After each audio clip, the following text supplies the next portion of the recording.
Allahu Allahu Allahu Allah. Al-Fatihah ila hadratin Nabi Muhammad sallallahu alaihi wasallam wa ala alihi wa ashabihi wa azwajihi wa dzurriyyatihi wa ahli baitihi. Innallaha ta'ala alaina futuhal arifin wa yufaqihuna fid din wa yarzuquna kamalal ikhlas wal yaqin thumma ila arwahil ulama'il 'amilin wal awliya'is shalihin wa walidina wal hadirin ajma'in. Annallaha yaqbalu al-jami' wa ya'fu 'anil jami' wa yuslihu sya'nal jami' fid din wad dunya wal akhirah wa 'ala kulli niyyatin shalihah ila hadratin Nabi Muhammad sallallahu alaihi wasallam. Al-Fatihah. A'udzu billahi minasyaitonir rajim. Bismillahirrahmanirrahim. Ar-Rahmanir Rahim. Maliki yaumiddin. Iyyaka na'budu wa iyyaka nasta'in. Ihdinas siratal mustaqim. Siratal ladzina an'amta 'alaihim ghairil maghdubi 'alaihim waladdallin. Amin.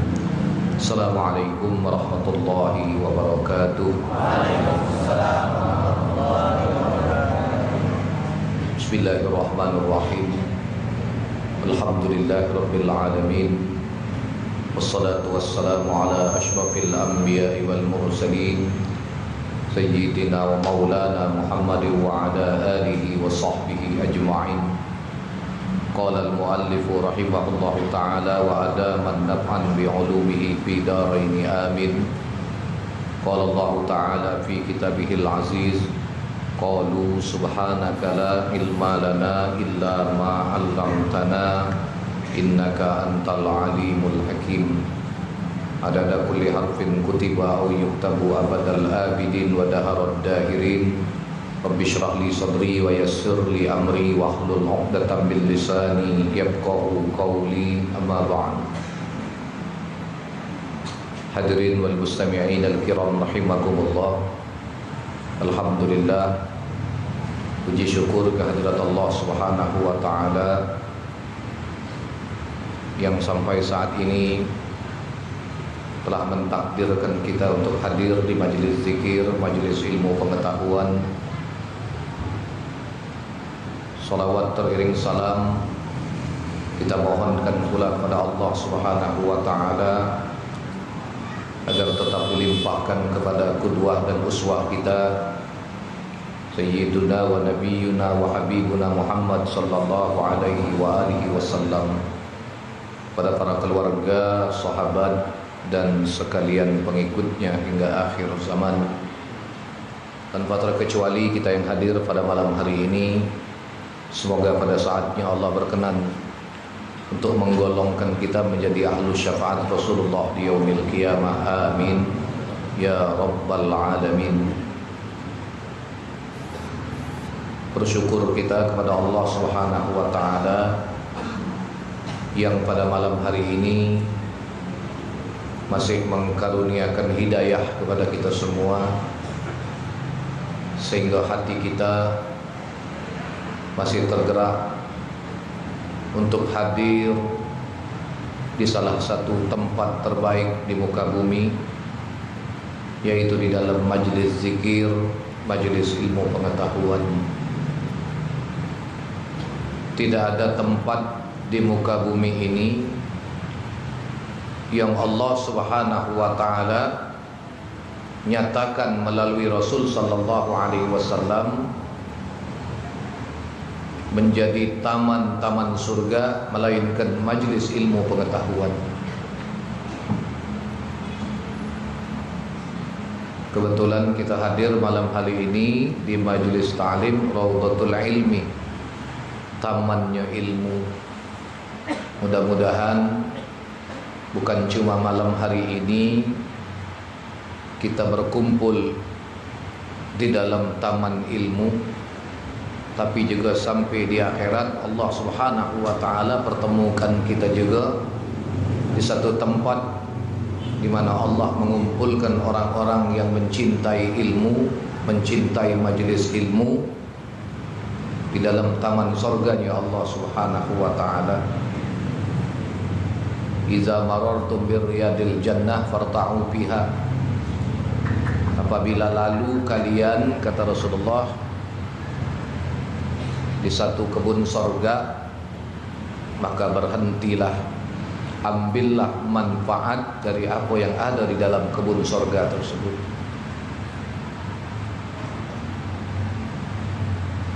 Ada sahabat yang bertanya, apa yang disebut dan dimaksud dengan taman surga itu ya Rasul? Maka Rasul menyatakan, hilaqul zikri, beberapa riwayat hilaqul ilmi. Itulah lingkaran di mana orang-orang duduk berzikir, dan dalam satu riwayat lingkaran di mana orang-orang duduk membahas ilmu pengetahuan agama. Artinya, kalau memang kita nak ngamalkan hadis ini, dimanapun kita lewat, dimanapun kita melintas, selama kita tahu di situ ada majelis ilmu, maka berhentilah untuk mengambil manfaat yang ada di dalam majelis itu.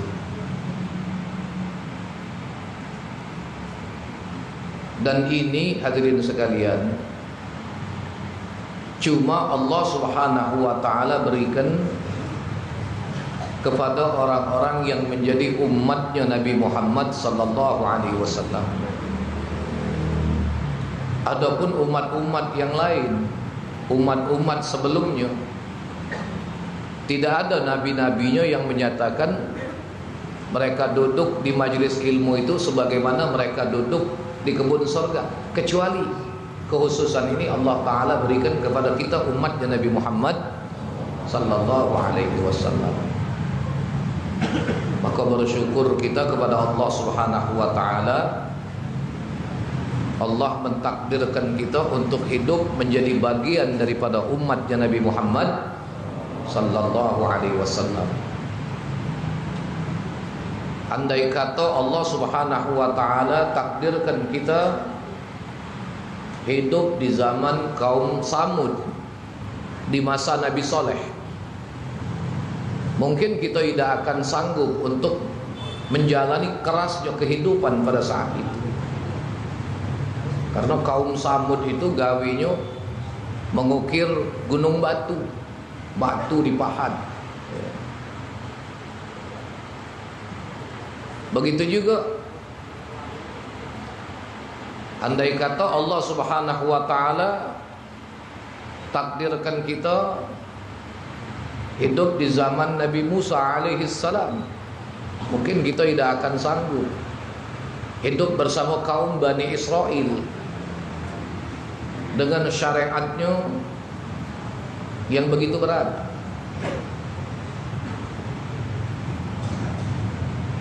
Maka itu syukurilah Allah Subhanahu wa ta'ala yang telah mentakdirkan kita menjadi bagian daripada umat Nabi Muhammad sallallahu alaihi wasallam. Sesuatu yang berat bagi kaum Bani Israel, Allah Ta'ala takdirkan menjadi sesuatu yang ringan bagi umatnya Nabi Muhammad sallallahu alaihi wasallam. Salah satu contoh di dalam kitab ini ditulis dan dijelaskan oleh Abuya Sayyid Muhammad bin Alawi bin Abbas Al-Maliki. Kaum Bani Israel dengan umat Nabi Muhammad, perbedaannya dalam masalah seperti perkara najis. Mereka kaum Bani Israel, faiza asabatin najasatu sauba ahadihim, mereka kaum Bani Israel itu, kalau baju mereka, pakaian mereka terkena najis, fa innahu alaihi ay yaqta'ahu liyutahhirahu, maka diberlakukan syariat kepada mereka untuk menggunting, untuk memotong bagian pakaian mereka, baju mereka yang terkena najis. Wala yakfi ghusluhu kama akhrajahu al-Bukhari. Dan buat mereka, buat kaum Bani Israel, tidak cukup bagian pakaian mereka yang terkena najis itu kalau cuma sekedar untuk dicuci, tapi dipotong. Tapi tidak demikian dengan syariat yang Allah Subhanahu wa taala perlakukan kepada kita umatnya Nabi Muhammad sallallahu alaihi wasallam. Jadi bersyukurlah jadi umat Rasulullah. Syukur. Dengan syariat yang ringan. Maka tadi dikatakan andai kata Allah taala takdirkan kita hidup di zaman Nabi Musa, mungkin kita tidak akan sanggup menerima perlakuan syariat yang Allah tetapkan kepada kaum Bani Israel. Annahu kana yajibu qat'u ma asabat najasa. Mereka diwajibkan oleh Allah Subhanahu wa taala untuk memotong, untuk menggunting bagian yang terkena najis pada pakaian mereka.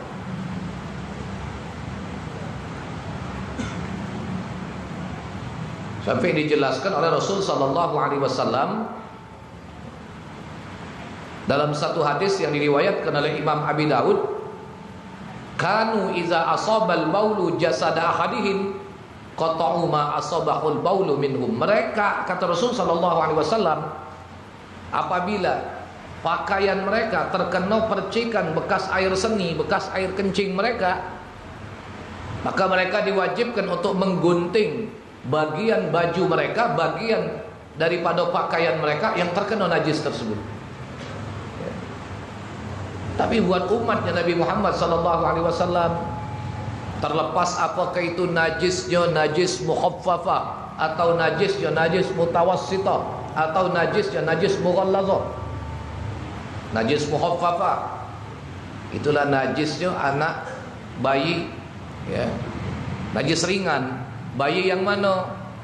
Bayi laki-laki lam yablugh haulain, yang belum usia 2 tahun dan belum makan, belum minum apapun kecuali ASI. Tapi kalau dia sudah makan minum yang lain, maka saat itu hukum najisnya sudah terhukum menjadi najis mutawassil. Ya. Cuma dipercik ke banyu baik. Ya. Kalau itu najisnya mukhaffafah. Kalau najisnya najis mutawassithah, basuh, hilang rupa, hilang bau, hilang warna, selesai. Hatta najis mughallazah sekalipun, tadkhur bi sab'i ghasalat ihdakunna bi turabin tahir, yang bisa disucikan dengan 7 kali basuhan, yang salah satunya bercampur dengan tanah yang suci. Tidak sampai menggunting meskipun najisnya adalah najis mughallazah sekalipun. Ya. Nah, kalau syariat ini Allah perlakukan dengan kita, alangkah banyaknya mengkali baju kita, gamis kita ni yang bolong galau-galau. Ya. Teko sewet anyar lagi ngunting. Ya. Iya. Baju baru kena najis, gunting. Sewet baru kena najis, gunting. Laju katik gawe lain lagi ngunting baju dengan sewet baik. Ya.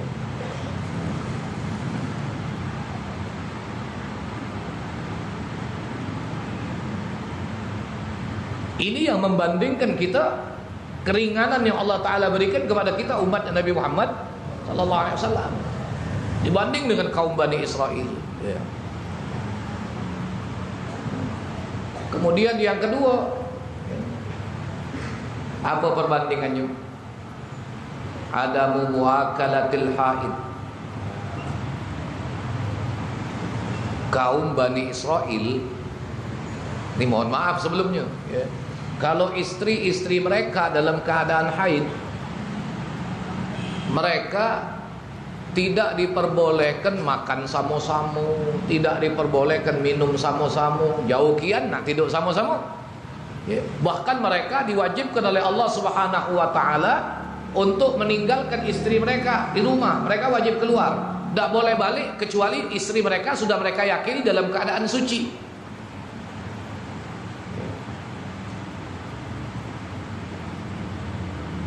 Wadzalika annal yahuda kanu iza hadatil mar'atu bihim lam yuakiluha wa lam yukhalituha wa lam yusakinuha fi baitin wahid. Mereka orang-orang Yahudi dari kaum Bani Israel adalah apabila istri mereka dalam keadaan haid, mereka tidak boleh makan sama-sama, tidak boleh bercampur duduk sama-sama, berdekatan tidak boleh, bahkan lam yusakinuha, tidak boleh tidur bersama, tidak boleh tinggal satu atap bersama, fi baitin wahid, dalam satu rumah yang sama. Bal yatsrukuha bil baiti munfaridatan. Bahkan mereka diwajibkan untuk meninggalkan istri mereka di rumah seorang diri. Nah, kalau syariat ini Allah perlakukan untuk kita umat Nabi Muhammad sallallahu alaihi wasallam, nangis dalu wong betina. Ya. Iyo. Hari asep napas bengek, hari hujan geledek petir, rumah banjir, sakit gigi, anak nangis, lampu mati dulu. Maka laki keluar. Ya. Tak sanggup barangkali ya tak? Kita kalau dari mau syariat ini. Ya. Tambah lagi pengantin anyar. Ya. Baru nikah, baru akad nikah, tahu-tahu istrinya dalam keadaan haid. Ya sudah. Selamat tinggal adinda untuk sementara waktu. Bukan main. Ya. Nih. Jadi mereka tidak boleh. Apalagi untuk melakukan, mohon maaf, hubungan suami istri, makan sama-sama, minum, duduk sama-sama, tidak diperbolehkan.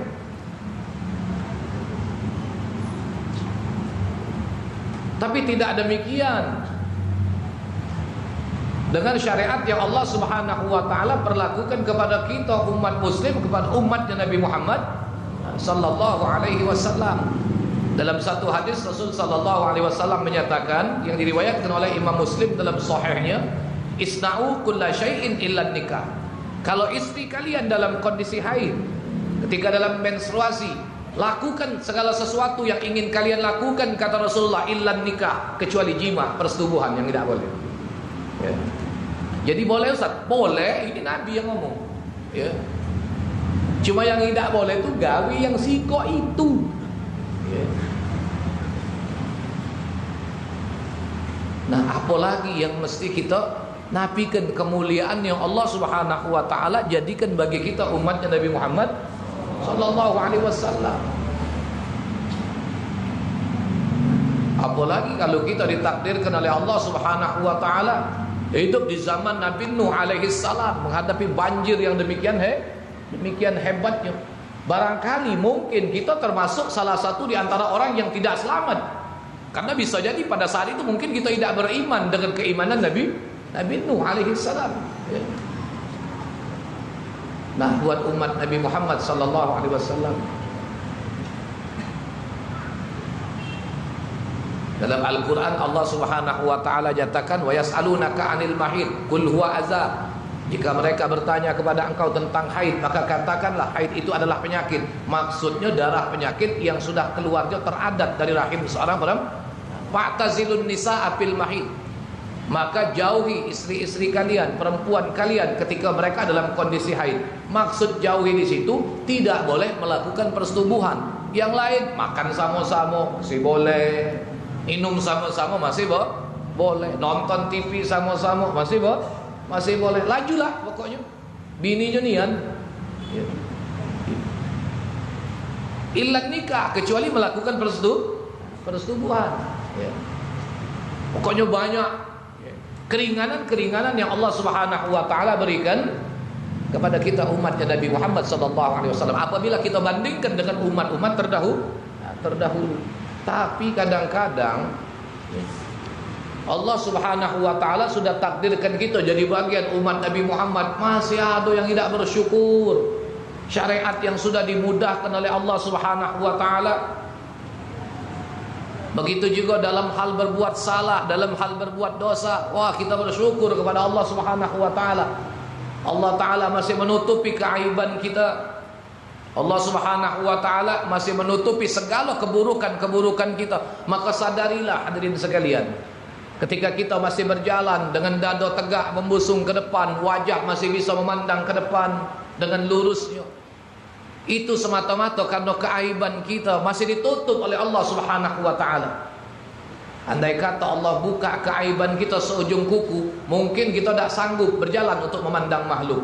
Barangkali untuk berjalan keluar rumah pun merupakan hal yang berat buat kaki kita untuk melangkah. Maka itu orang kalau aibnya sudah ketahuan, sudah terbuka di hadapan masyarakat umum, kadang-kadang gawinya mendep baik, bener. Nah, tidak usah jauh-jauh. Ya, kalau ada orang maling ketahuan, Lama dia bakal ngilang. Apa masuk kantor polisi, apa malu, tak tahu kan. Kenapa? Oh, si fulan itu Ustaz, kenapa? Pernah ketahuan maling. Si fulan itu Ustaz pernah melakukan perbuatan maksiat. Si fulan itu pernah melakukan perbuatan mudarat. Tapi tidak demikian dengan umat Nabi Muhammad sallallahu alaihi wasallam apabila dibandingkan dengan kaum Bani Israel. Ibtidahu ashabil ma'asi minhum. Mereka kaum Bani Israel, kalau mereka berbuat maksiat, maka keaiban mereka, dosa mereka langsung dibuka oleh Allah Subhanahu wa taala. Tapi umat Nabi Muhammad pagi berbuat maksiat, siang mukanya masih cengar-cengir, rainya masih tambeng. Iya. Kalau sudah berbuat maksiat sana, berbuat dosa sini, aibnya masih ditutup oleh Allah Subhanahu wa taala, tidak pernah sadar dengan keaiban dirinya, tidak pernah sadar dengan maksiat yang sudah dia lakukan.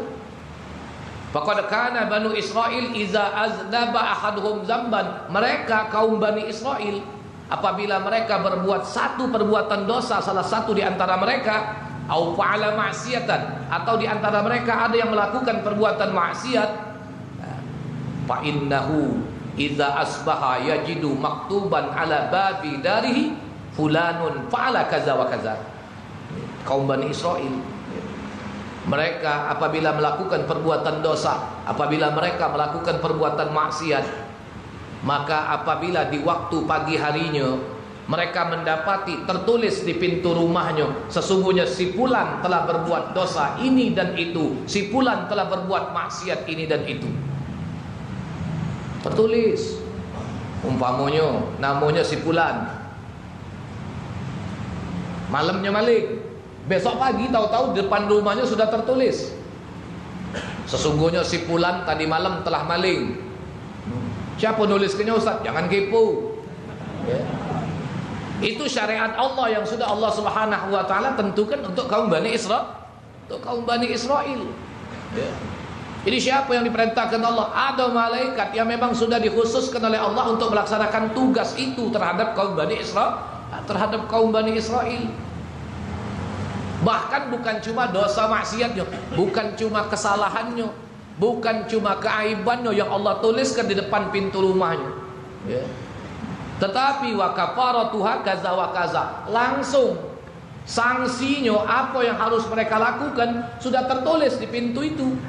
Umpamanya si fulan maling, sanksinya apa? Potong tangannya sampai pergelangan tangan, sudah ada tertulis langsung sanksinya di situ. Ini kaum Bani Israel. Ya. Jadi kalau malam ini kita maling, besok pagi depan pintu rumah kita sudah ada tulisan, ya. Si fulan maling. Sebanyak wong yang bertamu ke rumah kita besok tahu kalau semalam kita habis maling.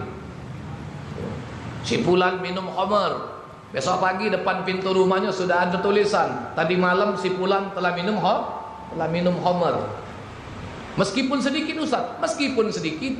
Aku tuh minum sedikit Ustaz, tidak banyak, tidak mabuk. Iya sama baik yang kau minum itu mereknya itu juga. Ya. Katsiruhu haram faqaliluhu haram. Yang banyaknya haram, sedikitnya juga haram.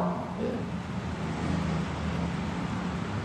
Apalagi di zaman akhir ini banyak manusia kadang-kadang, ya, kalau berbuat urusan maksiat, berbuat urusan dosa, kadang-kadang nak ngelak dari dosa. Kami kan Ustaz suka sama suka. Oh, jadi mentang-mentang alasan suka sama suka, apa lepas dari dosa?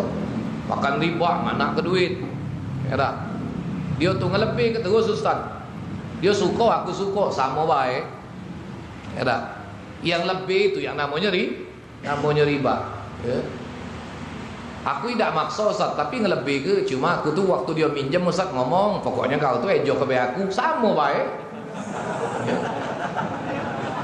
Tidak maksa Ustaz, terserahlah dia nak ngelebih ke berapa, dah kati urusan. Tetap ke riba, tetap riba, ya tak? Kalau nak ngomong alasan suka sama suka lepas dari dosa, dah kati cerita lah, ya. Kita tak usah jauh-jauh jengok orang berlaku zina, berlaku maksiat, ya tak? Maaf, kita bukan nak ngomongkan si A atau si B, bukan, ya. Ada orang melakukan perbuatan maksiat, wah, dengan apa? Wanita tunasusila umpamanya, ya tak? Nah, buat salak, buat keranji, Ya tak? Layu. Betina galak lanang kan? Anak kanji. Akhirnya zaman main hari, zaman medsos. Main calling-callingan ya tak? Janji, tempatnya sudah ditentukan. Ya tak? Kau suka, aku suka. Let's go, laju. Dah kata cerita.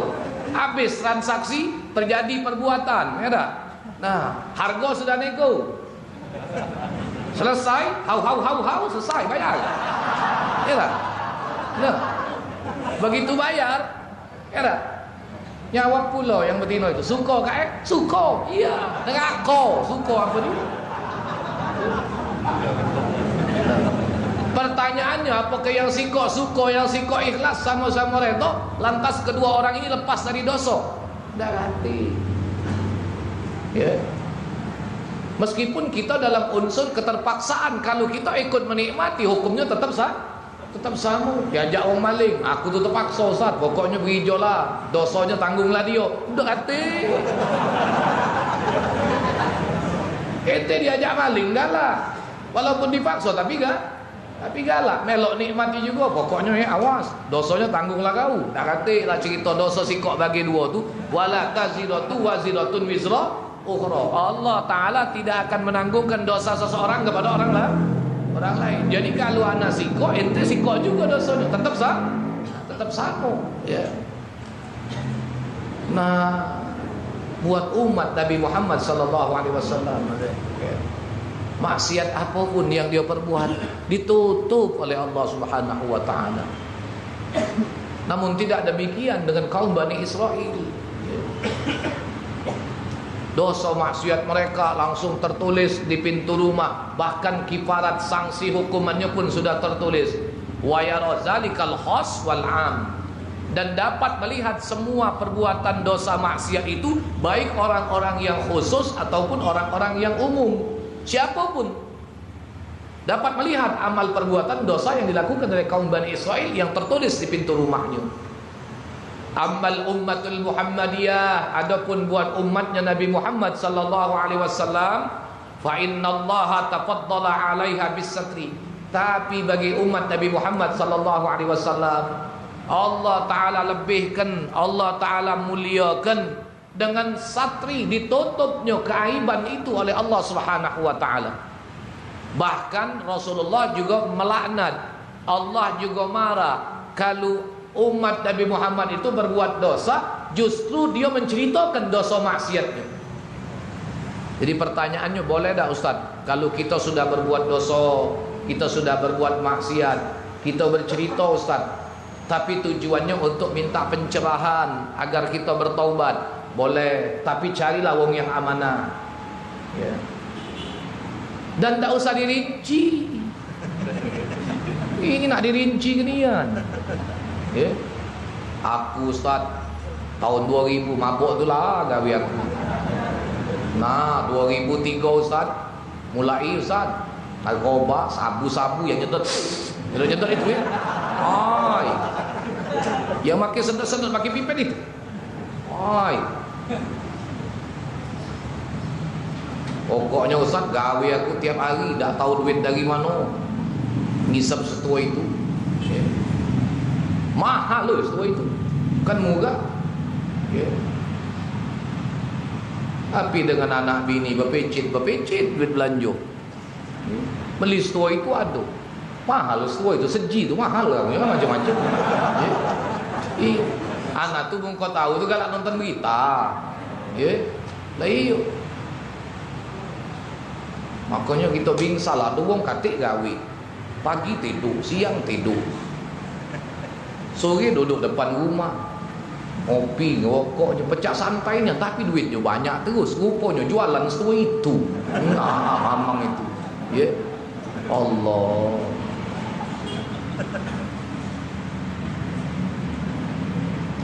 Ceritakannya lagi, ya. Tahun 2004 Bang Cik, mulai aku tinggalnya pasang togel, dirinci kenyo galo. Sampai tahun 2005 Ustaz aku melok maling. Itu namanya lolo. Ya, muka kemul dewe. Kalau kita nak memang bertaubat kepada Allah Subhanahu wa taala, memang nak berbenah diri, boleh kita ngomongkan perbuatan maksiat itu untuk mendapatkan pencerahan, tapi tak usah diomong ke galo-galo. Pokoknya ustaz, cukup lah aku gawe ke galo. Kira-kira ada tak jalan aku nak bertaubat? Mak itu aja. Ini dirinci ke galo-galo. Antang ustaz ni tadi pula cerodekan apa lagi? Cerita ke galo-galo. Cerita ke galo-galo? Cerita ke galo-galo. Sudah selolong tadi melok baik. Oh, cerita ke galo. Oh. Ya. Maka itu di sini dikatakan kama sabata an Rasulullah sallallahu alaihi wasallam annahu qala. Apa kata Rasul sallallahu alaihi wasallam? Kullu ummati mu'afa illa al-mujahirin wa inna minal jihar an ya'mala ar-rajulu bil-laili 'amalan thumma yusbihu wa qad satarahu Allah ta'ala fayaqul ya fulan amiltul bariha kaza wa kaza wa qad bata yasturuhu rabbuhu wa yusbihu yakshifu sitrallahi anhu, muttafaqun alaih. Hadis ini darajahnya atau statusnya muttafaqun alaih. Jadi untuk umatnya Nabi Muhammad sallallahu alaihi wasallam, Allah Subhanahu wa taala memuliakan mereka, melebihkan mereka dengan ditutupnya keaiban dosa maksiat mereka. Sebagaimana dijelaskan oleh Rasul sallallahu alaihi wasallam, kullu ummati mu'afa, setiap umatku kata Rasulullah dapat toleransi galau dari Allah, dimaafkan oleh Allah Subhanahu wa taala, illal mujahirin, kecuali orang yang terang-terangan menyatakan dosanya, kecuali orang yang terang-terangan menceritakan perbuatan maksiatnya. Siapa itu? Wa inna minal jihar, sesungguhnya di antara orang-orang yang terang-terangan menyatakan maksiatnya itu adalah an ya'malar rajulu bil laili amalan, ketika seseorang melakukan satu perbuatan buruk di waktu malam, summa yusbihu, kemudian di pagi harinya, wa qad satarahullahu ta'ala, keaiban dia ditutup oleh Allah Subhanahu wa taala. Malam dia berbuat maksiat, dak katik wong yang tahu, ya. Pagi harinya maksiatnya ditutup oleh Allah Subhanahu wa taala.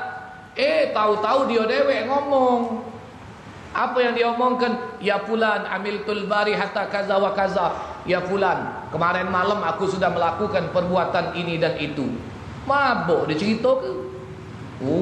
Malam ladasnya ngapuk, mabuk kalau pokoknya ustaz. Hati dah mabuk. Nah ini lolo tadi. Ya. Ini orang yang dibenci oleh Allah. Inilah namanya mujahirin, orang yang menyatakan maksiatnya.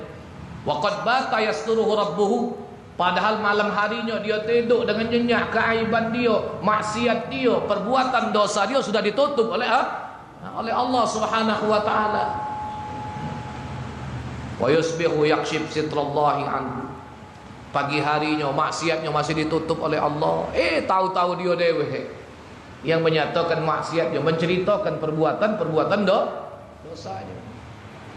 Maka itu bagi orang yang ingin bertaubat kepada Allah Subhanahu wa taala dari golongan umat Nabi Muhammad sallallahu alaihi wasallam, apakah perlu dia menceritakan semua maksiatnya ketika dia bertaubat? Tidak perlu. Yang penting berazam di dalam hati tidak akan pernah mengulangi perbuatan itu lagi, meninggalkan secara total, selesai. Dan berusaha untuk berbenah diri menjadi manusia yang lebih baik dalam menjalani kehidupan, beribadah. Ada majlis dia hadir, di mana ada majlis, dan dia tidak pernah membanding-bandingkan untuk hadir di majlis manapun. Apalagi zaman sekarang ini manusia ni dia bodoh, tapi kadang-kadang hadir di majlis galak membanding-bandingkan. Maka ana ingatkan, kita hadir di majlis jangan sekali-kali membanding-bandingkan untuk duduk hadir dalam majlis ilmu. Dan kita jangan pernah sekali-kali menganggap suatu ilmu itu lebih mulia menurut kecondongan kita terhadap ilmu tersebut. Sebab kadang-kadang ada orang yang galak membanding-bandingkan. Duduk di majlis ilmu, diajak dengar ceramah. Begitu ditanya siapa yang ceramah? Ustaz A. Ngatoi wong baik. Dah sungkan. Kita diajak dengar ceramah, siapa yang ceramah? Ustaz B. Oh, nak marah tu lah. Ceramahlah kau dewe. Kan? Iya. Akhirnya kita malas. Kenapa kita tidak boleh membanding-bandingkan duduk hadir di majlis ilmu? Karena kita tidak pernah tahu majlis yang mana yang diberkahi oleh Allah Subhanahu wa taala. Belum tentu di satu majlis hati kita condong ke majlis itu dirahmati Allah. Tapi bisa jadi kita tak galak hadir di satu majlis karena rasa malas. Justru di situ terdapat berkah Allah yang lebih banyak. Atau di situ majlisnya bahasnya masalah fikih. Tak ada usah. Ngapa? Aku nak nyari majlis yang belajar ilmu tasawuf belah. Yang penting hati Ustaz kita ni. Kalau hati benar, insya-Allah benar. Iyo, menhukum pakainya tak beres. Ada. Teko semayang, rukun solat lagi tak tahu. Puji kau, yang penting hati. Ya tak? Tapi urusan fikihnya tak beres. Baru tegak semayang, ngangkat takbir lagi main pencak silat. Allah. Iya.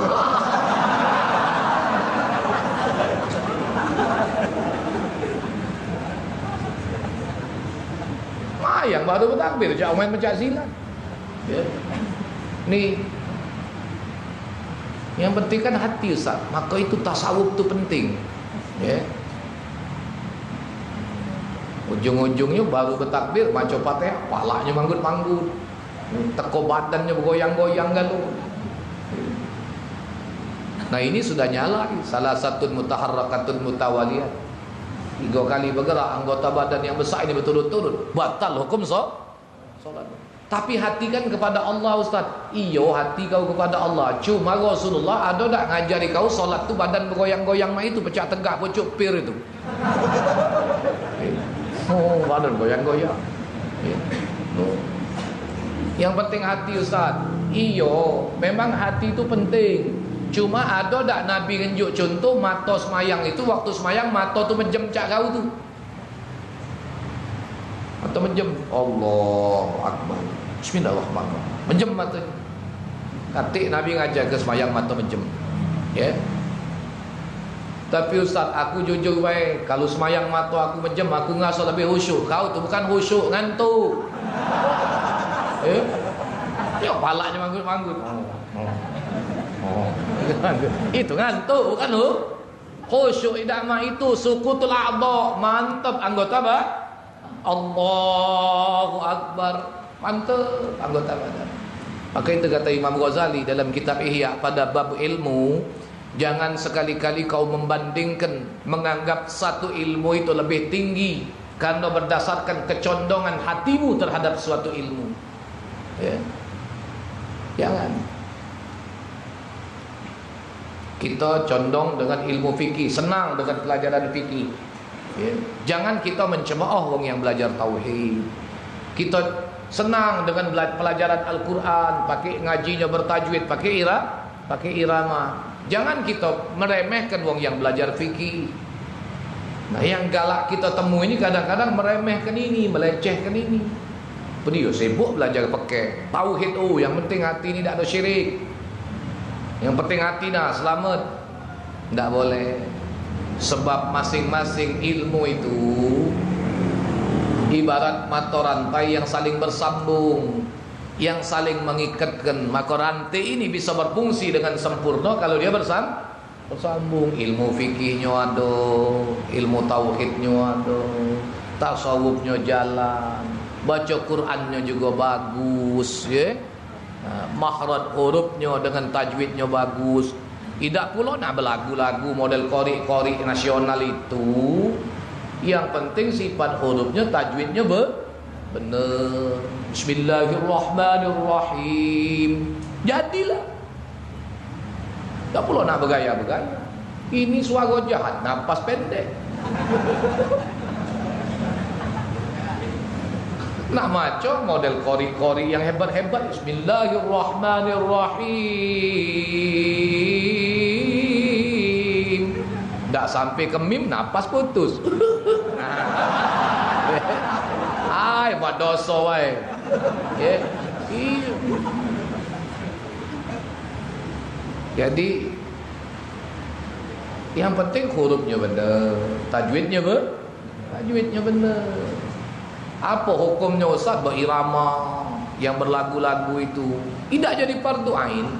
Yang fardu ain itu tajwidnya benar, hurufnya benar. Nah sampai di situ fardu ain. Kalaulah sudah sampai yang model kori-kori hebat itu, ya, yang model datang ke Masjid Agung seminggu yang lalu ya, oh itulah sudah fardu kifayah. Tak pacak dia sudahlah, tak ada pula jadi dosa. Dia bayar dewek lah pacak, alhamdulillah. Kamu pacak iyo, ya. Ini napas sekuat sen jiwang zaman pikir, ya. Jadi jangan maksa kali. Jadi jangan sekali-kali, ya. Apapun majelisnya, nilainya tetap sama di hadapan Allah Subhanahu wa taala. Yang penting kita tetap menganggap semua ilmu itu adalah ilmu yang bakal menyempurnakan ibadah kita di hadapan Allah. Dan nuntut ilmu itu, hadir di majelis itu, niat ke aku duduk di majelis ilmu paling tidak untuk meminimalkan kebodohan. Sengaja aku nuntut ilmu, hadir di majelis ilmu untuk menghilangkan, mengangkatkan kelamnya jahil. Maksudnya gelapnya kebodohan. Atau hadir di majelis ilmu kita niat ke dengan niat untuk mengekalkan Islam. Sebab kita inilah yang bakal menjadikan Islam ini terus berkelanjutan. Selama masih ada orang Islam yang bersemangat untuk menuntut ilmu, maka di situ Islam akan tetap ada. Dengan niat untuk menghidupkan agama, ya.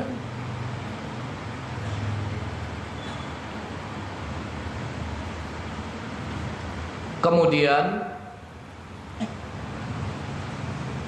al-mu'akhadatu bihadisin nafsi mimma lam ta'malhul jawarih. Apalagi yang membandingkan kita dengan kaum Bani Israel, ya. Kaum Bani Israel, apa yang terlintas di hati, ya, dari perbuatan jahatnya itu langsung dicatat walaupun belum diperbuat.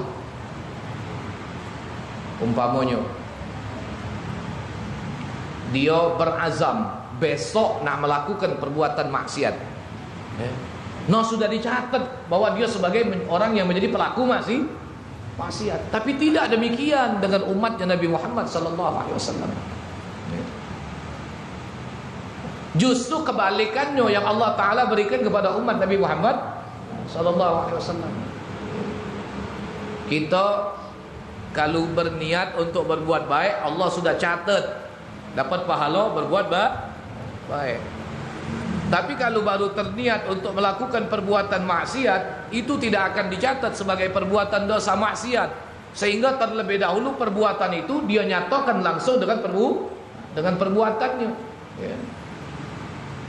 Nah, kalau syariat ini Allah perlakukan untuk kita, ala kebanyaknya dosa kita. Yang sudah tergawe lagi banyak dosa nih. Apalagi yang baru terniat baik, kira tegawi niat tambah double dosanya, ya.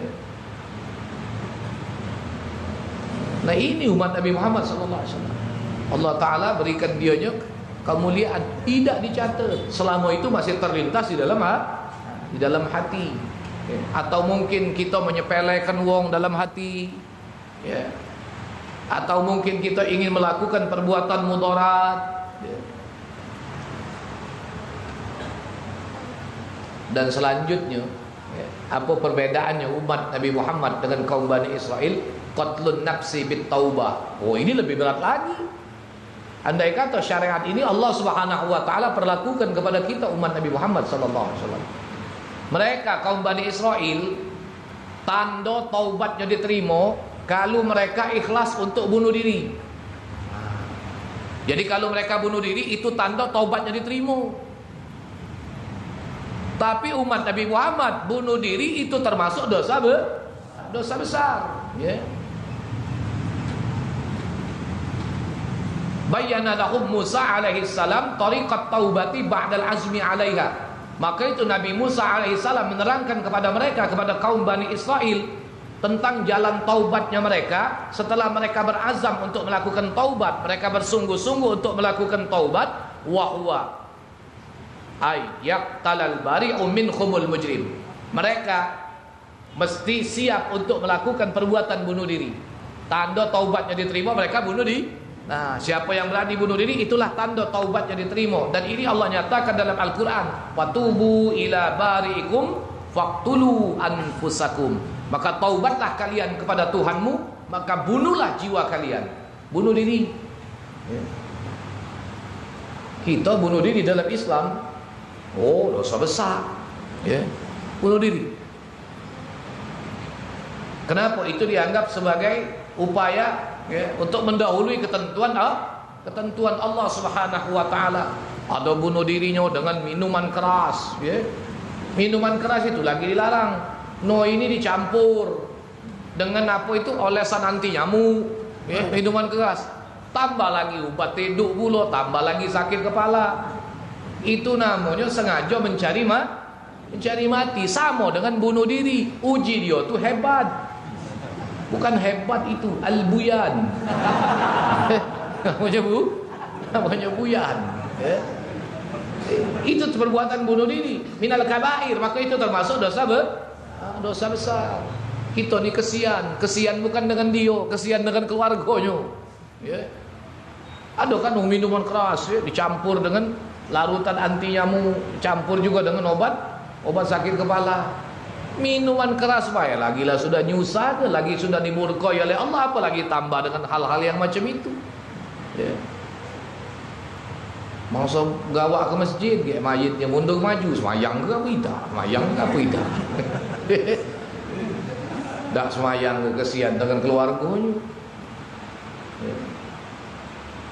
Nah, umat Nabi Muhammad cukup berazam untuk tidak akan mengulangi perbuatan maksiat itu. Kalau hatinya ada ketenangan, ibadahnya semakin bagus, itulah tanda taubatnya diterima oleh Allah Subhanahu wa taala. Wa zalika aidan huwa tariqut taubati fi jumlatin minal ma'asi. Dan itulah jalan untuk taubat buat kaum Bani Israel, ya, dari keseluruhan perbuatan maksiat yang sudah mereka lakukan. Apapun dosa maksiat, kalau mereka nak bertaubat, tanda taubatnya diterima, bunuh diri. Ada lagi orang bunuh diri dengan menggantungkan leher, ya. Ada lagi yang terjun dari pojok proyek, nak bunuh diri. Ada juga orang nak bunuh diri itu, ya, ngikat kakinya dengan tali. Belum sempat dia bunuh diri, dah sudah keburu ditolong wong, diselamat ke. Tanya wong pula, kau ni kalau nak gantung diri, ngapa di kaki, ngapa tidak di leher baik? Sudah aku cuba di leher tu, tak rupanya sakit ujinya. Lah, ditakut dia tu, ya. Nah, mati galak cuma takut. Nah, berarti ini, ya, masih ragu-ragu untuk mati itu tak usah dicari, ya. Mati itu bakal datang deh. Mati dah pula nak berebut, siapa galak, lajulah dulu. Orang ni kadang-kadang kalau diingat ke mati, oi lemak ni kan, jawab dengan congkak. Berhijau lah ustaz, amanlah mati. Ngapo habis kalau cerita, iyo cerita dunia, cerita akhirat, baru mulai kan kau jangan macam-macam. Ya. Iya. Kalau diajak ingat mati, jawabnya apa? Ban mati ustaz, berhijau lah orang hidup. Iyalah pula, mana ada mayit ngurusi mayit. Uang hidup ni lah ngurusi mayit. Ada mayit ngurusi mayit. Kata begitu terkabar si fulan meninggal, oh rami sanak kerabat, jiran tetangga kumpul. Katik tenda, pasang gong tenda hari panas. Berkelakar be sibuk minum midak. Datang kawan ngenjuk banyak minum 20 kerdus. Tak kada ustaz, melayat tegak dia cancang, siwa ke ruang kursi. Kurang-kurang datang pula tetangga nanya, kapan nyolah ada belum? Kalau dah katik kain kapan sudah pacak laku. Nah, apa dah juga tadi? Dah belum nak berebut, asal galak. Jauh Ustaz nguburnya. Sudah tetangga nak berbuat baik, pesen kuang mobil jenazah. Tak tanggung-tanggung, sekali datang mobil jenazah habis asal 3. Ujung-ujungnya habis asal, sopir sama sopir berkumpul bertanya, berapa ikut ni kan mayat kejeru tu? Sikok. Jadi kami ngawak siapa? Carilah kau. Saking wong hidup tu nak berbuat baik. Saking wong hidup kepengen beramal tadi, macam-macam jalan, ya. Jadi kaum Bani Israel tanda taubatnya diterima, mereka bunuh diri, ya. Kita tidak sampai ke situ, tanda taubatnya diterima. Cukup berazam dengan bersungguh-sungguh bertaubat, tidak akan pernah untuk mengulangi kembali perbuatan itu, ya. Cuma itu kalau dosanya kepada Allah Ta'ala. Kalau dosanya dengan sesama manusia, raddul mazalim, ya, dia mesti mengembalikan segala kezalimannya itu kepada siapa orang yang sudah dizaliminya, ya. Nah, yang ini yang berat ni nak taubat. Aku ni Ustaz maling sendal Wak Haji tu ajar di masjid. No, kau Wak Haji masih hidup, temui minta maaf. Aman sanggup genti. Mana tak ganti, makan lagi saruk, minta syukurnya. Nah, jadi ini kalau diodok dosanya, ya, bainahu wa bainal ibad, antara dia dengan sesama manusia, sesama hamba Allah Subhanahu wa taala. Selanjutnya buat kaum Bani Israel, at-ta'un azabun 'alal umamis sabiqah. Bukan cuma untuk kaum Bani Israel, untuk umat-umat terdahulu, mereka didatangkan oleh Allah Subhanahu wa taala penyakit ta'un itu sebagai azab buat mereka. Ya. Ta'un itu penyakit dalam satu riwayat, ya, di perut. Rasa panas pedih sakitnya itu antara kulit dengan daging. Begitu hebatnya penyakit ta'un ini. Makanya di Palembang ini kalau wong tingkal aku lah morek hati wong keliwatan galak sumpai wong makan ta'un ni. Ta'un tu nama penyakit, ya. Oh, iya penyakit. Hebat. Kalau kena pagi siangnya mati, kena siang sorenya mati, kena sore malamnya mati. Wah, begitu hebatnya penyakit ta'un tadi, ya. Bahkan di zaman Rasulullah pernah berjangkit wabah penyakit ta'un sampai Nabi melakukan kunut nazilah, kan? Ya. Itu hebatnya penyakit ta'un tadi. Waqad ahbarana sallallahu alaihi wasallam annahu kana rijsan wa azaban ursila ala ta'ifatin min Bani Israel wa ghairihim. Bahwa Nabi SAW telah mengkabarkan kepada kami bahwasanya penyakit ta'un itu adalah satu penyakit yang sangat keji, wa azaban, bahkan itu penyakit berupa adalah azab yang didatangkan oleh Allah atas satu kelompok daripada kaum Bani Israel dan yang lain di antara mereka. Amma hazihil ummah, adapun untuk umatnya Nabi Muhammad sallallahu alaihi wasallam, fa innallaha ja'alahu rahmatan bihim wa syahadatan lahum.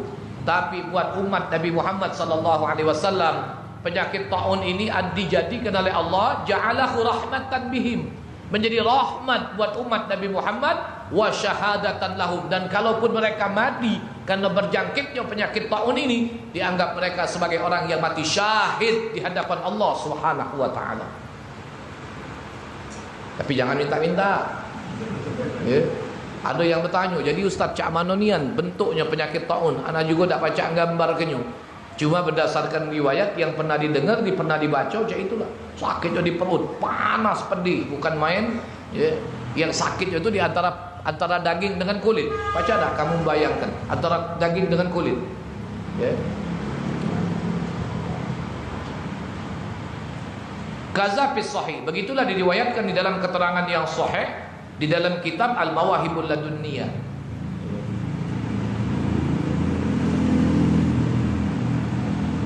Dan terakhir di antaranya,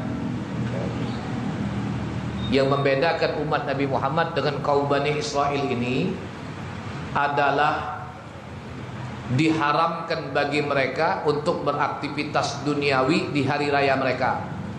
Tapi umat Nabi Muhammad sallallahu alaihi wasallam, ya, mereka tidak diharamkan oleh Allah Subhanahu wa taala untuk beraktivitas dunia mencari rezeki di hari raya mereka. Kapan itu? Itulah hari Jumat. Kaum Bani Israel, ya, itu mereka diharamkan oleh Allah Subhanahu wa taala untuk beraktivitas mencari rezeki penghidupan di hari Sabtu. Karena hari Sabtu itu merupakan hari yang dihormati oleh kaum Bani Israel, hari raya kaum Bani Israel, Yaumus Sabt. Makanya buat kita umat Nabi Muhammad SAW, kalau berpuasa sunat satu hari di hari Sabtu hukumnya makruh.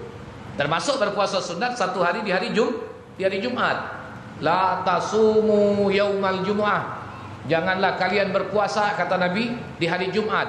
Illa biyaumin qabla au ba'dahu, kecuali dengan mengikuti satu hari sebelumnya atau satu hari Kamis, Jumat atau Jumat Sabtu, ya.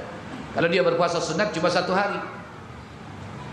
Nah, kaum Bani Israel mereka diharamkan sebagaimana dalam Al-Qur'an dijelaskan oleh Allah Subhanahu wa taala, ya. Mereka tidak diperbolehkan oleh Allah. Apa yang mereka lakukan? Kebiasaan kaum Bani Israel ini, mereka menangkap ikan, mencari ikan di sungai pada hari Sabtu. Nah, Allah melarang mereka. Kaum Bani Israel dilarang oleh Allah untuk nangkap iwak di hari Sabtu, ya. Cuma dicalak inyo oleh kaum Bani Israel. Calak kaum Bani Israel, ya. Dia tidak ngambil iwak di hari Sabtu, cuma mentang jalo, mentang ke jalo, ya, mentang ke jaring di hari Sabtu, ngembeknya hari Ahad. Calak tadi, ya. Tidak ngembek hari Sabtu, tapi ngembeknya di hari Ahad. Jalonya baik, jaringnya dibentang hari Sabtu, ngembeknya baru hari Ahad. Nih uji Allah, bandelnya kamu nih, ya. Datang ke azab tulah, bandel. Al-taqa wal bantahan, bandel, ya. Iya. Akhirnya karena mereka mengakal-akali larangan Allah Subhanahu wa taala, apa kata Allah dalam Al-Qur'an? Kunu qiradatan khasiin. Jadilah kalian kera, monyet-monyet yang terhina di hadapan Allah Subhanahu wa taala. Ini sanksi buat kaum Bani Israel. Tapi umat Nabi Muhammad, Allah Subhanahu wa taala tidak mengharamkan mereka untuk beraktivitas duniawi di hari Jumat. Karena hari Jumat itu adalah hari raya kaum muslimin, ya. Silakan, Allah tidak melarang untuk mencari rezeki penghidupan. Cuma waktunya solat Jumat, gawekan solat Jumat. Jangan sampai aktivitas duniawi itu menjadi sesuatu yang melalaikan kita untuk beribadah. Nah, makanya wong tua kita zaman dulu gawe dunia ni lebunian hari Jumat. Yang jualan libur, yang sekolah libur. Ngapo tidak jualan? Jumat. Sekolah libur hari Jumat. Mak ini hari Jumat, tak tahu pesantren libur ke tidak. Sekolah balik 11:30. Belum antrian pinggir jalan, nunggu angkotnya, kapan lagi budak nak sembahyang Jumat? Ini hebatnya hari Jumat. Maka itu dalam kitab Bidayatul Hidayah, Imam Ghazali mengatakan, kalau pacak, jadikanlah hari Jumat itu khusus untuk akhirat kau. Kenapa? Tidak ada amaliyah yang dianjurkan sebanyak amaliyah pada hari Jumat. Dari malam Jumat sampai pagi Jumat, ya. Banyak dia amalannya pada hari Jumat. Nah, mana yang pacak kita lakukan. Kalau kau khususkan hari Jumat itu khusus untuk urusan akhiratmu, mudah-mudahan seluruh amaliamu di hari Jumat itu, kata Imam Ghazali, akan menjadi penutup dari amalia-amalia yang tertinggal 6 hari yang sudah kau lalui. Mungkin dari hari Sabtu sampai hari Kamis kita banyak lalai dengan aktivitas dunia. Kita banyak dilalaikan oleh hal-hal yang bersifat urusan materi. Sibuk nyari rezeki sana sini, sibuk begawi, yang sibuk berdagang. Nah, tapi setidaknya hari Jumat, kata Imam Ghazali, jadikanlah dia khusus untuk urusan akhirat. Bahkan adab untuk menyambut hari Jumat sudah berlaku dari hari Khamis ba'da zuhur.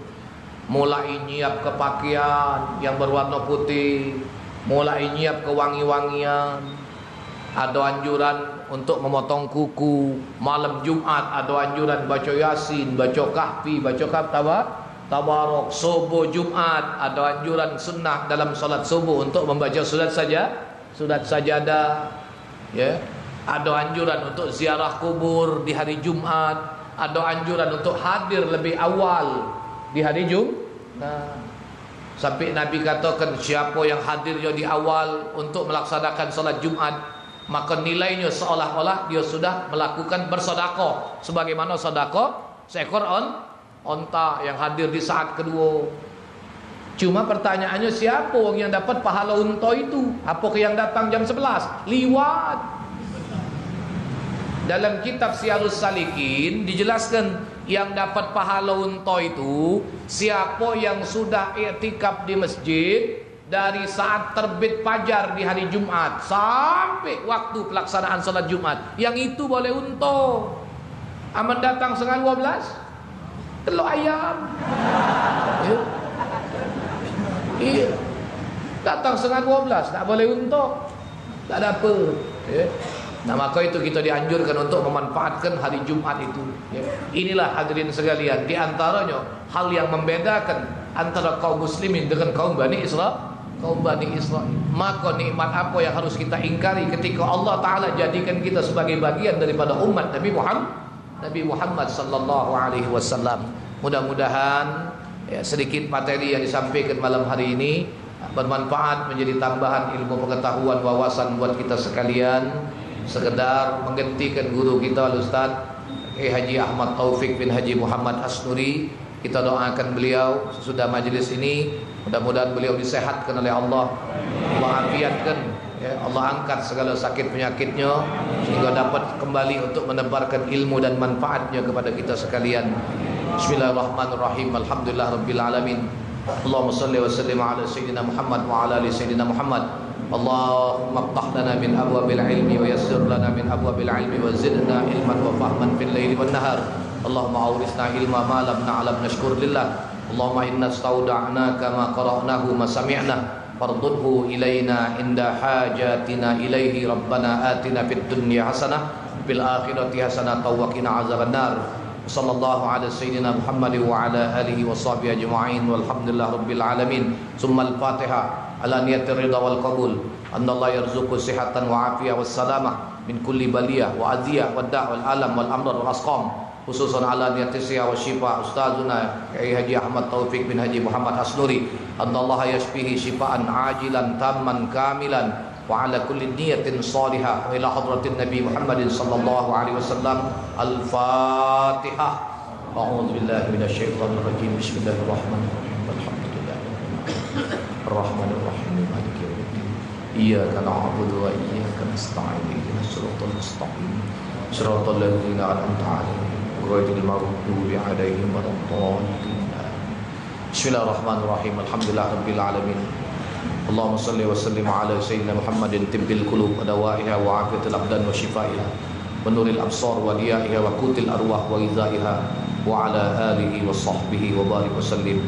Allahumma inna nas'aluka bi hurmatil Fatiha bi 'azamatil Fatiha bi syafaatil Fatiha an tarzuqa ya Allah sihatan wa afiatan wa salamatan, khususan ala ustazina Haji Ahmad Taufik bin Haji Muhammad Asnuri. Allahumma shfihi anta syafi la shifaa illa shifaa shifaan la yughadiru saqaman wala alaman ba'da bihaqqi la haula wala quwwata illa billahil aliyyil azim. Ya hayyu ya qayyum ya qadim ya qaim ya fardu ya witru ya samad istajib du'ana ya rabbal alamin. Sallallahu ala sayyidina Muhammad wa ala alihi wa sahbihi wasallam. Walhamdulillahi rabbil alamin. Qabbalallahu minkum. Assalamualaikum warahmatullahi wabarakatuh.